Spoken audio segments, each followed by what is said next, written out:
康恩關懷中心生死教育系列，與你一起探討生命的限制，跨越老死的恐懼。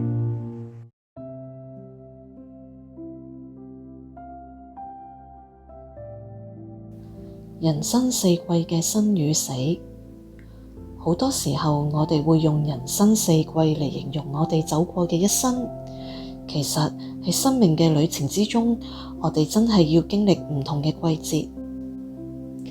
有時好似春天咁，充滿夢想，充滿希望；有時就好似夏天咁，忙到唞唔到氣，要面對生活好多嘅挑戰。到咗秋天，我哋就好似收成咁樣，心裏面充滿感恩同埋感觸；而冬天，我哋就會停低落嚟，沉澱回望整個嘅人生。不過喺呢啲季節裏面，我哋經常都會傾到成長、成功同埋關係，好少會講一啲大家逃避唔到嘅事，唔敢面對嘅主題就係死亡。其實死亡唔係生命嘅對立面，佢係一直喺我哋嘅生命裏面，從來都冇離開過。如果我哋用四季嚟到去睇人生，就會發現生同死唔止淨係出現喺冬天，而係藏喺每一個嘅季節裏面。每一次萌芽都伴隨住某一啲嘅結束，每一次嘅收成意味住某一啲嘢要凋零。每一個嘅新開始，其實都帶住告別嘅影子。所以我哋願意傾死亡嘅時候，其實就喺度學習緊點樣更深嘅生活落去。春天代表開始，亦都包含住結束。春天代表開始，每一個嘅開始意味住某一啲嘢要結束。例如開始一段新嘅關係，可能同時亦都係要離開過去嘅一啲生活方式。生死教育提醒我哋，生同死經常都會出現，只係我哋習慣咗淨係睇開始，而忽略咗告別。諗一諗，我哋每一次新嘅開始背後係唔係都有啲嘢要結束呢？我哋有冇好好咁同過去講聲再見呢？夏天代表活着，亦都需要意識有限。夏天係最有活力嘅季節，我哋努力咁生活，追求成就，建立關係。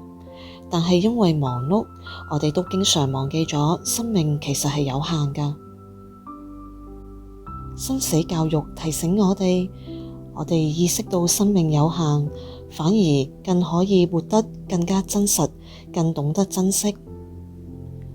諗一諗，如果我哋知道時間係有限，我哋會唔會改變而家嘅生活方式呢？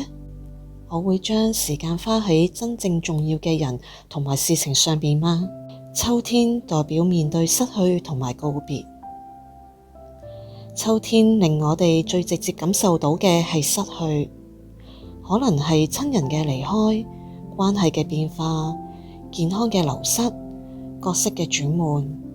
呢啲嘅經歷都令我哋開始真正面對死亡呢個嘅課題。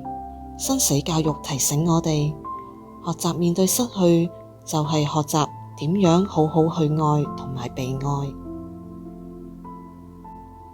諗一諗，面對失去嘅時候，我哋有冇俾自己有哀傷嘅時刻呢？我哋又嚟唔嚟得切好好咁表達愛同埋感謝呢？冬天代表接近死亡，亦都蘊含住意義。冬天象徵低谷，亦可能係生命接近終點嘅時刻。喺呢個階段，可能會覺得有啲孤單、唔安樂，甚至乎對未知嘅將來有恐懼。同時，佢亦都係重新思考生命意義嘅時候。生死教育提醒我哋，當我哋願意面對死亡，反而更能夠睇清生命嘅價值。